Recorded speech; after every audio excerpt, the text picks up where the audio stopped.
नमस्कार। ईपीजी पाठशाला में आपका बहुत बहुत स्वागत है।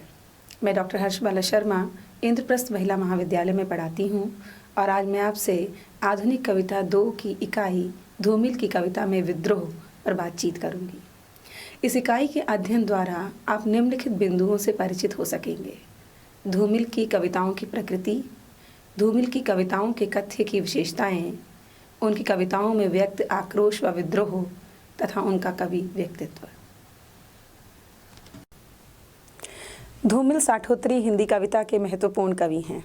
नामवर सिंह ने जब धूमिल पर बातचीत करते हुए उनकी आवाज़ को नंगी और बेलौस कविता की आवाज़ कहा, तो कहीं रुककर सोचने की ज़रूरत है कि उनकी कविता में कहीं कोई ऐसा तथ्य या ऐसी मान्यताएं ज़रूर नज़र आती हैं कि वो नंगी और बेलौस आवाज़ हमें आज तक प्रभावित करती है। उनका अंदाज़ कई बार बहुत आक्रामक लगता है, कई बार बेचैन करता है, पर ये सत्य है कि उसे पढ़ते हुए पाठक उन्हें नज़रअंदाज नहीं कर सकता।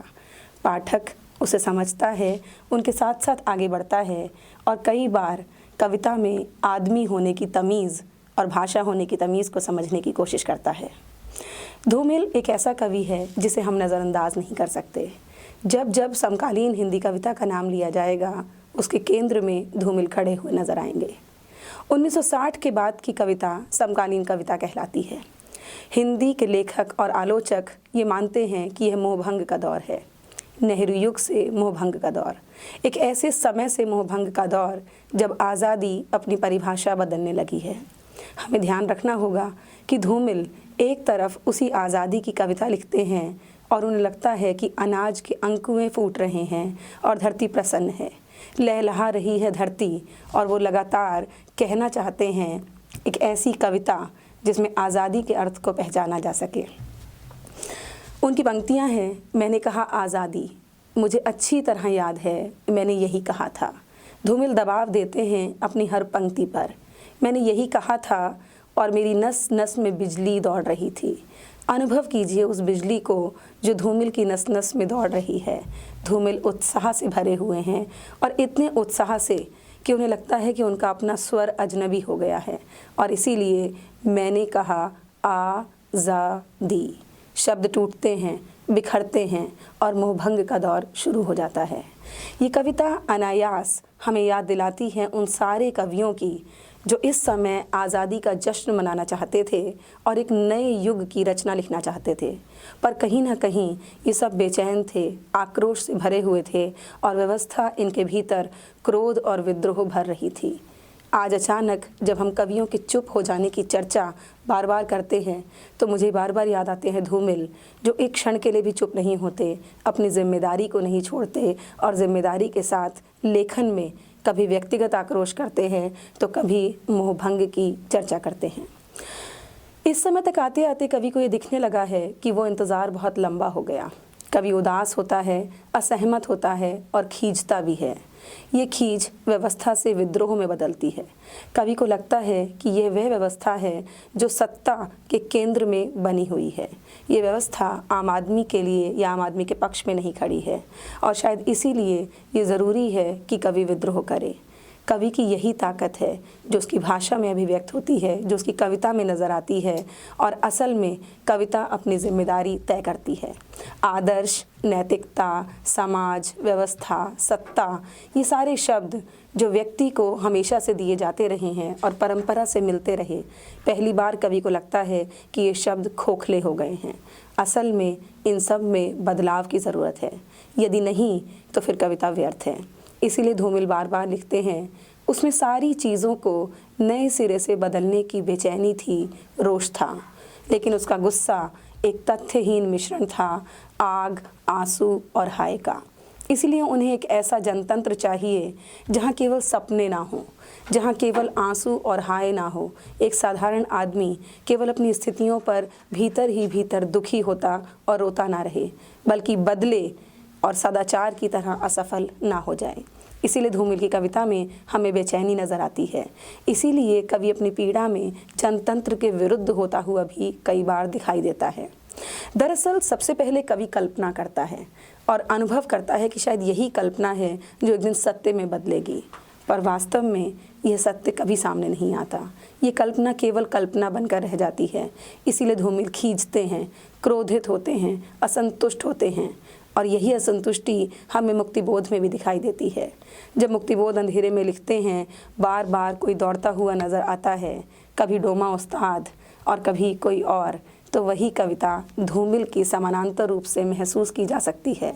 जहाँ धूमिल कभी कभी गाली के अंदाज में भी लिखते हैं, क्रोध में भर उठते हैं, असल में अभिमन्यु की तरह ये जानते हुए कि चक्रव्यूह टूटेगा नहीं, कभी उसमें प्रवेश करता है, कभी प्रवेश करता है, पराजित होता है, क्रोधित होता है, अपने सामर्थ्य को जानते हुए भी अपने आसपास के लोगों को बदलते हुए देखता है, और शायद इसीलिए सिर्फ नैतिकता की रक्षा करने के लिए वह अपने आप को उससे अलग करता है और फिर इस व्यवस्था का शत्रु बनता है। कवि की यही जिम्मेदारी धूमिल में लगातार नज़र आती है, और इसीलिए कई बार धूमिल मुँह फट होते हुए भी नज़र आते हैं। इसीलिए वह लिखते भी हैं, जनतंत्र जिसकी रोज़ सैकड़ों बार हत्या होती है और वह हर बार भेड़ियों की ज़ुबान पर जिंदा है। मुझे याद आती है वो कविता भेड़िए, जहाँ खून से लपलपाते हुए उनके चेहरे नज़र आते हैं, या फिर याद आती है चंद्रकांत देवताले की वह कविता जहाँ लक्कड़ भग्गे घूम रहे हैं और लोगों को समाप्त करते जा रहे हैं। कवि की यह बेचैनी उनकी कविताओं में लगातार नज़र आती है। इसीलिए वह देश का एक नया अर्थ करते हैं, एक ऐसा अर्थ जो हमें बेचैन करता है, सोचने के लिए मजबूर करता है, भीतर रोष भरता है, और कविता पढ़कर सिर्फ वाहवाही तक रोक नहीं देता बल्कि अपनी जिम्मेदारी तय करने पर बल देता है। शायद इसीलिए वह एक ऐसे जनतंत्र के प्रति विद्रोह में खड़े होते हैं जहां घोड़े और घास को एक जैसी छूट दी गई है। यकीनन घोड़ा जीत जाएगा और घास समाप्त हो जाएगी। क्या ज़िंदगी भर यही प्रीडेटर और प्रे की ज़िंदगी चलती रहेगी और जनता हमेशा जो खाए जाने वाले की भूमिका में होगी और उसे समाप्त करती रहेगी सत्ता और व्यवस्था? चापलूसों के सामने सत्ता झुकती हुई नज़र आती है और ईमानदार लगातार समाप्त हो रहा है। ऐसे में धूमिल को ये पूरा देश एक कारागार के रूप में नज़र आता है, जहाँ बड़े बड़े शब्द जैसे संस्कृति, शांति, मनुष्यता, ये सारे केवल शब्द बनकर रह गए, खुशफहम इरादे बनकर रह गए, सुनहरे वादे बनकर रह गए। और इसीलिए कवि इनके लिए नहीं लिखता कविता, कवि लिखता है उस आदमी के पक्ष में कविता जो आज़ादी से प्यार करता है। और इसीलिए कभी क्रोध में कहने लगता है कि शायद प्यार सत्य नहीं है, सिर्फ नफ़रत ही सत्य है। हालांकि ये सत्य नहीं, नफ़रत से दुनिया बदली नहीं जा सकती। पर धूमिल ने जब इस ज़बान को पहली बार स्थान दिया तो ये कविता के लिए एक नई तरह की ज़बान थी। शायद इससे पहले इतने आक्रोश में भरकर किसी कवि ने कविता नहीं लिखी थी। शायद नफ़रत जैसे शब्द को पहली बार कविता में स्थान मिल रहा था, इतने तीखे आक्रोश के साथ जिससे जनता प्रभावित हो रही थी। आज हो सकता है हमें लगे कि ये समझ एकांगी थी या अकेले व्यक्ति की नाराज़गी नज़र आती है, पर वास्तव में कवि ने व्यवस्था को चोट पहुंचाई है इस कविता के माध्यम से। और इसीलिए मुझे लगता है कि आज भी ये कविता उतनी ही सकारात्मक है और उतनी ही आवश्यक। कवि ने कहीं पर भी अपना साहस ना खोते हुए देश की हर संस्था के विरोध में लिखा। क्या सचमुच कवि जुटा सकता है आज का इतना साहस? जब धूमिल लिखते हैं, संसद तेली की वह घानी है जिसमें आधा तेल है और आधा पानी है, तो याद आ जाती है वो स्थितियाँ जहाँ जनता लाइव प्रसारण के दौरान देख रही है, वो सारी स्थितियाँ जिसमें व्यक्तियों ने अपनी जिम्मेदारी नहीं निभाई और केवल विरोध की भाषा रचते चले गए। इसीलिए बहुत क्रोध में भरकर कवि लिखता है कि वकील हो या वैज्ञानिक, अध्यापक हो या नेता, दार्शनिक हो या लेखक, कवि हो या कलाकार, यानी कि कोई भी, ये सब के सब सत्ता के गुलाम हैं। ये सब सत्ता के विरोध में नहीं जा पाते। इसीलिए वह इन सबको अपराधियों का एक संयुक्त परिवार भी घोषित करता है। बहुत तिलमिलाहट होती है सुनकर, क्योंकि हमारे अपने व्यवसाय पर प्रश्न चिन्ह लग जाता है। पर यदि भीतर उतर कर सोचा जाए तो क्या सचमुच हर व्यक्ति अपनी जिम्मेदारी निभा रहा है? यह तर्क उस दौर में प्रतिष्ठित हुआ, पर हमें आज भी सोचने के लिए मजबूर करता है। धूमिल अपनी डायरी में लिखते हैं, जिस लेखक का खलनायक जितना सशक्त होगा उसका लेखन उतना ही विस्तृत, गहरा और सक्षम होता है, क्योंकि उस लेखन के घेराव और पतन के लिए अत्यधिक जागरूकता, समझ से भरी हुई साहसिकता और संघर्ष के सटीक और सही कौशल से भरी कारगर कल्पनाशीलता की ज़रूरत होती है। धूमिल इसी क्रम में प्रेमचंद के लेखन की पड़ताल करते हैं और देखते हैं कि प्रेमचंद के यहाँ कोई वास्तविक रूप में कोई शत्रु या खलनायक नज़र नहीं आता। वहाँ जमादार भी है, वहाँ सरकारी कर्मचारी भी है, वहाँ ब्राह्मण भी है और वहाँ बनिया भी। पर यदि ध्यान से देखें तो धूमिल देख लेते हैं उस खलनायक को जो प्रेमचंद की रचनाओं में नज़र आ रहा है, और वह खलनायक है व्यवस्था। इसीलिए व्यवस्था इन सबको हथियार के रूप में प्रयुक्त करती है। धूमिल ने इसे पहचाना, प्रेमचंद ने इसे पहचाना, इसीलिए प्रेमचंद एक बड़े रचनाकार हुए और इसीलिए धूमिल एक महत्वपूर्ण कवि हैं। धूमिल देख रहे हैं कि हिंदुस्तानी आदमी और हिंदुस्तानी कौम का दास मन प्रेमचंद के लेखन में खड़ा हुआ नजर आता है। हर जगह खटखटाता है द्वार और भीतर प्रवेश करता है। धूमिल उस ठहरे हुए आदमी को हरकत में लाना चाहते हैं और शायद धूमिल की इसी शक्ति को पहचान कर काशीनाथ सिंह उनकी प्रशंसा करते हैं। वो कहते हैं कि ये वह समय था जब रचनाएं वायवीय हो रही थी, काल्पनिक हो रही थी, और धूमिल ने जिम्मेदारी से भरी हुई कविता को जन्म दिया। इस समय वो लोग थे जो भाषा को खा रहे थे, भाषा को समाप्त करते जा रहे थे और भाषा में कल्पना भरकर केवल उससे एक रोमांटिक कविता को जन्म देना चाहते थे। धूमिल ने इसी तर्क को प्रतिष्ठित करते हुए बार बार कहा कि ना हो कविता तो ना हो। पहले लोग कहते थे कविता करेंगे, आज हम कहते हैं कविता हो या ना हो, आदमी करेंगे। बहुत खूबसूरत और प्यारा लगने लगता है ये कवि जब ये कहता है कि हम आदमी करेंगे। कहाँ इतनी जिम्मेदारी उठाती है कविता, जहाँ कवि ये कहने लगे कि कविता हो या ना हो पर हमें आदमी करना है। डॉक्टर रामबख्श ने जब धूमिल की कविता पर विचार किया तो उन्होंने भी कहा कि यहाँ पर व्यवस्था एक पात्र के रूप में नज़र आती है। कभी वह मोचीराम का जूता बन जाती है जिसकी नाप के बाहर कोई आदमी नहीं है। अगर आपने मोचीराम कविता पढ़ी है तो आप सभी परिचित होंगे कि उसके सामने, उस मोची के सामने हर आदमी केवल एक जोड़ी जूता भर है, उससे ज़्यादा और कुछ नहीं। एक साधारण से व्यक्ति को प्रतिष्ठित करती हुई कविता अपने आप में व्यवस्था के विद्रोह की कविता है। शायद इसीलिए भले ही कई बार हमें पृष्ठभूमि में व्यवस्था नज़र तो नहीं आती, पर व्यवस्था लगातार साथ साथ चलती रहती है। राजकमल चौधरी के लिए हो प्रौढ़ शिक्षा, मोचीराम हो या पटकथा, हर जगह व्यवस्था मौजूद है और हर जगह इस व्यवस्था का विरोध धूमिल करते हैं। धूमिल इसी व्यवस्था के विरोध में लिखते हुए राजकमल की तारीफ़ करते हैं और लिखते हैं कि राजकमल ने जब जब कविता लिखी तो वह व्याकरण के विरोध में थी। असल में ये व्याकरण और कुछ नहीं है, ये व्यवस्था का बनाया हुआ सत्य है। धूमिल जानते हैं कि व्याकरण भी अमूर्त और वायवीय नहीं होता, वह इसी समाज से उपजता है। इसीलिए वह बार बार देखते हैं कि जब कुछ भी ठीक नहीं है तो संज्ञा, सर्वनाम, क्रिया और विशेषण भला ठीक हो सकते हैं। इसीलिए वह भाषा की चिंता करते हैं, इसीलिए वह आदमी की चिंता करते हैं। धूमिल कविता के संदर्भ में कई वक्तव्य देते हैं। कभी कभी उन्हें लगता है कि कविता किसी बौखलाए हुए आदमी का वक्तव्य है। असल में आदमी बौखलाता कब है? आदमी तब बौखलाता है जब कभी उसका तर्क समाप्त हो जाता है। परंतु धूमिल इसलिए नहीं बौखलाते कि उनके तर्क समाप्त हो गए हैं, वह इसलिए बौखलाते हैं कि लगता है कि कविता अपनी जिम्मेदारी नहीं निभा रही। जो कुछ भी वे कहना चाहते हैं वह लगातार कह रहे हैं, परंतु स्थितियाँ बदल नहीं रही। कभी बेचैन होता है, अपनी कलम उठाता है, कलम घसीटता है और वह सब कुछ लिखना चाहता है जिससे दुनिया में भले ही बहुत परिवर्तन ना हो पर कम से कम दुनिया हिले तो ज़रूर। कभी नाराज़ होता है, क्रोध में भरता है और वह सभ्यताओं और नियम के विरुद्ध लिखना चाहता है। इसे आज हम विद्रोह की संज्ञा भले ही दे दें, पर समझ कर देखिए। नामवर सिंह एक जगह कहते हैं, ऐसा लगता है जैसे धूमिल के दिमाग में बम का गोला रखा हुआ है जो कभी भी फट जाएगा। बहुत लंबी उम्र नहीं जिए धूमिल, परंतु जितना जिए लगातार इस व्यवस्था के विद्रोह में खड़े होने की शक्ति उनके भीतर भरी हुई थी। इसीलिए धूमिल साधारण आदमी के साथ खड़े होते हैं। उन्हें ये बार बार लगता है कि साधारण आदमी बदल तो बहुत कुछ सकता है, पर सबसे ज़्यादा घबरा जाता है अपने पेट की आग से। व्यवस्था उसे भूखा मार देती है और शायद इसीलिए धूमिल साधारण आदमी के साथ खड़े हुए दिखाई देते हैं। एक ऐसा साधारण आदमी जो बहुत कुछ बदल तो सकता है, पर वास्तव में वह हर अन्याय को सहता चला जाता है। असल में सहना उसकी मजबूरी है। ऐसा नहीं कि उसके पास ज़बान नहीं, वह बोल नहीं सकता, पर वास्तव में वह अपने पेट की आग से घबरा जाता है। वह जानता है कि जैसे ही वह कुछ बोलेगा व्यवस्था उसे भूखा मार देगी। धूमिल देख रहे हैं, किताबें उस आदमी के आसपास हैं, पर वह चुप है जानवर के समान। भले ही यहाँ हमें कुछ क्षण के लिए लगता है कि कवि ने जानवर से साधारण आदमी की तुलना क्यों की। जानवर प्रतिरोध कर सकता है, परंतु वास्तव में यदि हम ध्यान से देखें तो जानवर का प्रतिरोध दर्ज नहीं कराया जाता।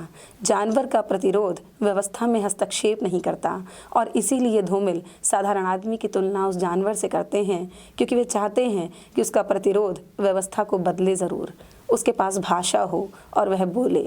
वह उसकी तुलना 2 और 2 4 से करते हैं। कई बार उस पर टिप्पणी करते हुए कहा जाता है कि 2 और 2 4 ही होंगे।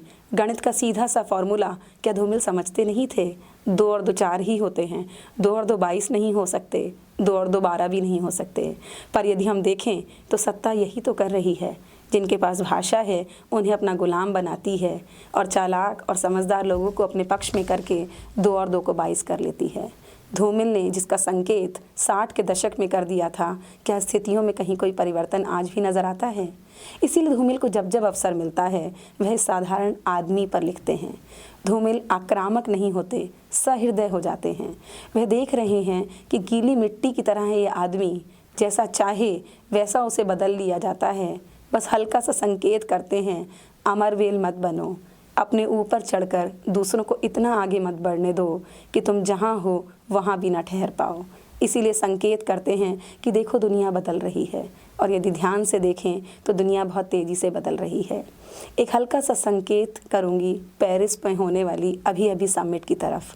यदि हमने ध्यान से देखा हो तो विकसित देश और विकासशील देशों के बीच में होने वाली चर्चा लगातार इस संकेत की तरफ हमें जोड़ देती है, जहां दुनिया बदल रही है, जहां विकसित देश लगातार विकासशील देशों से यह उम्मीद करते हैं कि विकासशील देश उनके अनुसार चलें, उनकी मान्यताओं को बदलें। पहली बार विकासशील देश वहाँ हस्तक्षेप करते हैं और उनके द्वारा लगाई गई मान्यताओं को, लादी गई मान्यताओं को वैसा का वैसा स्वीकार करने से इनकार कर देते हैं। याद नहीं आते धूमिल यहाँ पर? धूमिल बताते हैं हमें खांसना पड़ेगा। ये वो खांसी नहीं है जो कि किसी भीतर की चोट से उपजी है, ये वह खांसी है जिससे व्यक्ति के होने की स्थिति दर्ज की जाती है। ये बीमारी की खांसी नहीं है, ये उसकी उपस्थिति की खांसी है। हमें खांसना होगा ताकि कोई तो पहचाने कि हम भी यहाँ पर हैं। और इसीलिए धूमिल इस बात से साफ साफ इनकार करते हैं कि ज़िंदा होने के लिए पालतू होना ज़रूरी है। धूमिल पालतू नहीं बन पाए, शायद इसीलिए बहुत लंबा जिए भी नहीं, परंतु फिर भी वे हस्तक्षेप करने में कामयाब रहे। वे जानते हैं कि हमारा सबसे बड़ा डर है गरीबी। एक साधारण आदमी जो गरीबी में डूबा हुआ है, वह कैसे हस्तक्षेप करेगा, वह कैसे प्रतिरोध करेगा उस सत्ता के विरुद्ध जिस सत्ता ने लगातार उस पर दबाव बनाया हुआ है। पर धूमिल फिर भी चाहते हैं कि ये साधारण आदमी इतना तो पहचान ले कि ये गरीबी ईश्वर की दी हुई नहीं है, ये व्यवस्था की दी हुई है, ये उसके भाग्य में ईश्वर से नहीं मिली, इसलिए उसे विरोध करना होगा। धूमिल उसे समझाते हैं कि सच्चाई के पक्ष में खड़े होना है तो विरोध में होना माना ही जाएगा। यदि व्यक्ति केवल साधारण बनकर जीवन व्यतीत करना चाहता है तो जानवर में और व्यक्ति के जीवन में अंतर क्या? कहीं उस खोखलेपन को रेखांकित करना धूमिल कवि की जिम्मेदारी मानना चाहते हैं, और इसीलिए वे कहते हैं कि कविता बहुत बड़ी ताकत है। कविता शब्दों की अदालत में अपराधियों के कटघरे में खड़े एक निर्दोष आदमी का हलफनामा है। यहाँ ध्यान दीजिए निर्दोष शब्द की तरफ। निर्दोष आदमी के पक्ष में कोई खड़ा नहीं होता, कोई उसके पक्ष में हलफनामा नहीं उठाता, पर धूमिल की कविता उसके पक्ष में हलफनामा उठाती है। और इसीलिए कभी कभी धूमिल इस कविता को ससुरी कविता भी कह देते हैं, नाराज़ भी हो जाते हैं, लेकिन उसके बावजूद वे कविता की जिम्मेदारी से इनकार नहीं करते। और इसीलिए वह मनुष्य से उम्मीद करते हैं कि तुम्हें सिलसिले से काट कर अलग करने के लिए व्यवस्था प्रयास तो ज़रूर करेगी, पर तुम कविता पर बहस करो और सब कुछ ठीक करने की कोशिश करो। यदि तुम सब कुछ नहीं बदलोगे तो तुम्हें बदल दिया जाएगा। और इसीलिए धूमिल कविता को नए ढंग से परिभाषित करना चाहते हैं। उनकी कविताओं में अनेक वक्तव्य हैं जिसमें कविता का अर्थ, प्रभाव विश्लेषित किया जा सकता है। वह मानते हैं कि कविता का मतलब है भाषा में आदमी होना।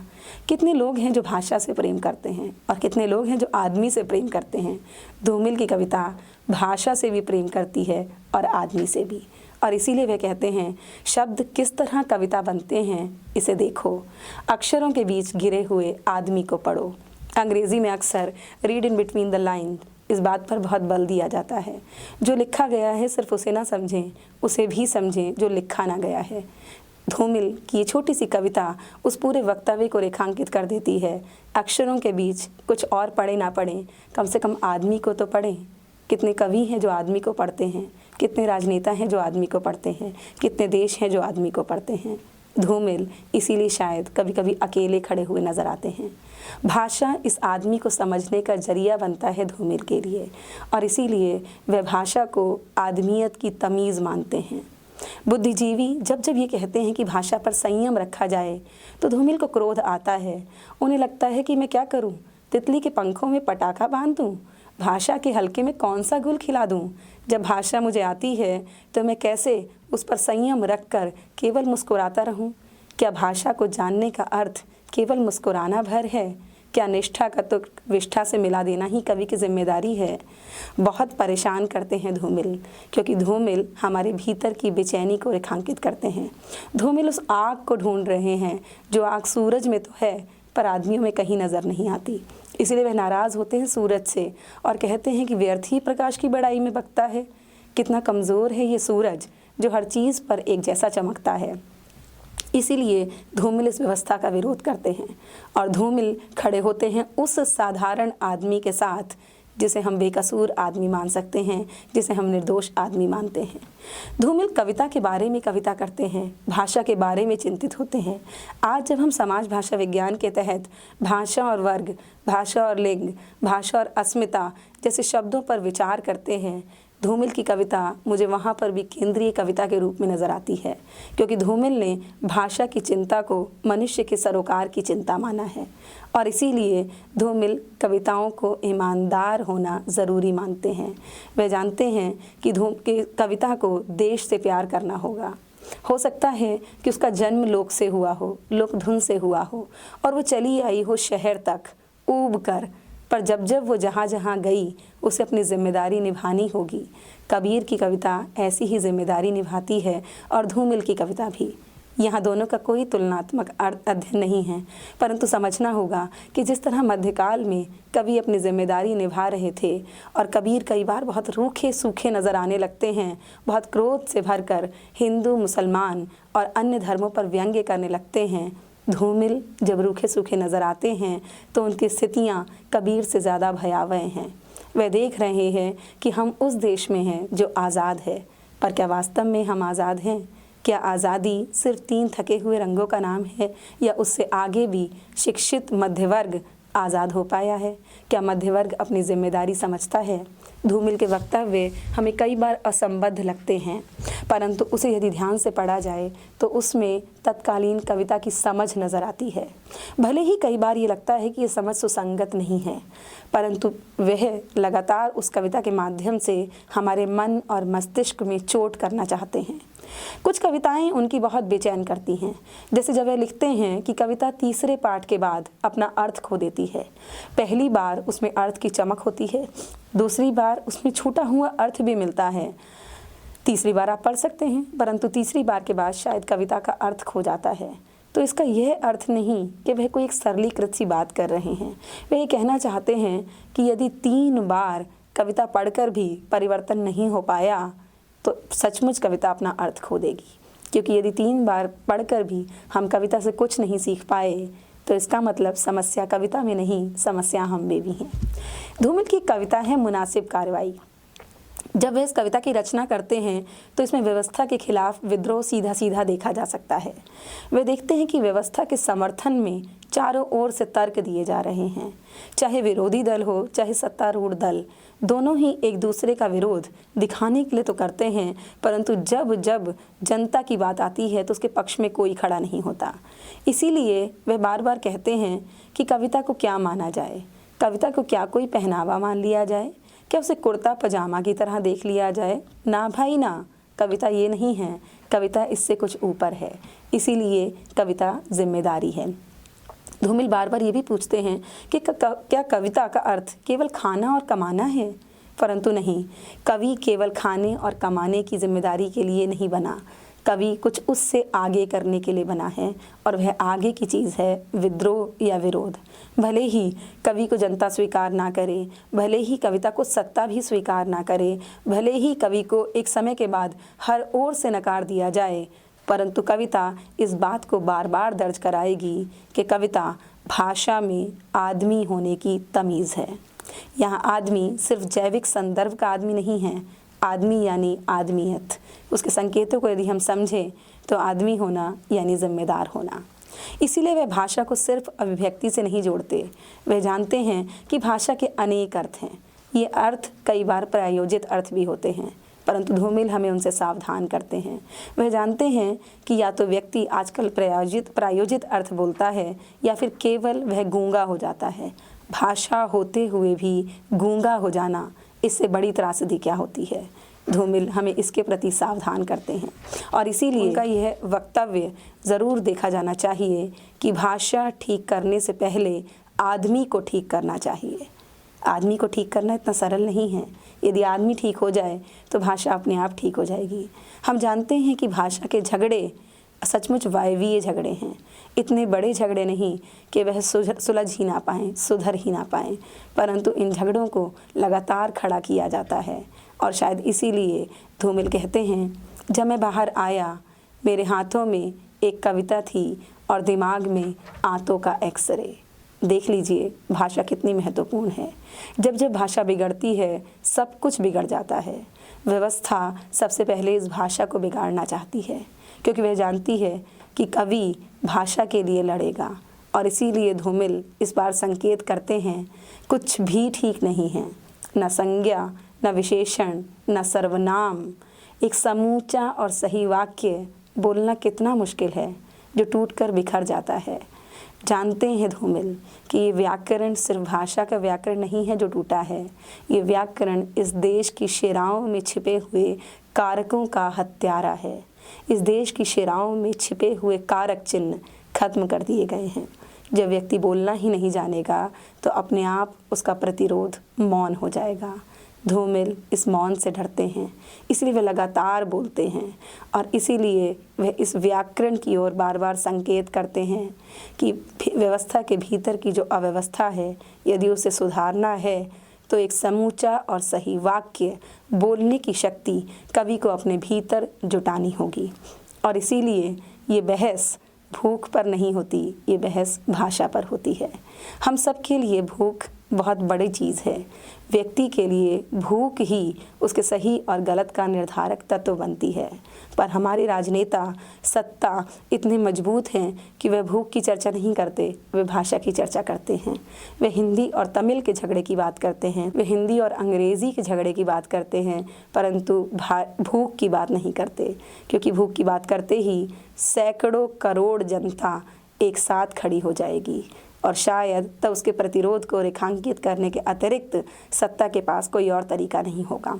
धूमिल मोहभंग की मानसिकता से ग्रस्त कवि माने जा सकते हैं, परंतु धूमिल ने उस मोहभंग को अनुभव किया है, उसकी पीड़ा को देखा है, और अपनी कविता में हर जगह व्यवस्था को परिभाषित किया है। उनकी कविता व्यवस्था के विरुद्ध वक्तव्य देती है, व्यवस्था के विरुद्ध खड़ी होती है। कई बार वह मुंहफट भी लगते हैं, कई बार वे एकांगी भी लगते हैं, परंतु यह सत्य है कि वे उतने ही ईमानदार हैं। आज की कविता इतनी ही ईमानदार हो पाए तो उसे मुंहफट होने की सुविधा भी दी जा सकती है। ये तस्वीर भले ही एकांगी लगे, पर वास्तव में उतनी एकांगी नहीं है, बड़बोलापन भी नहीं है।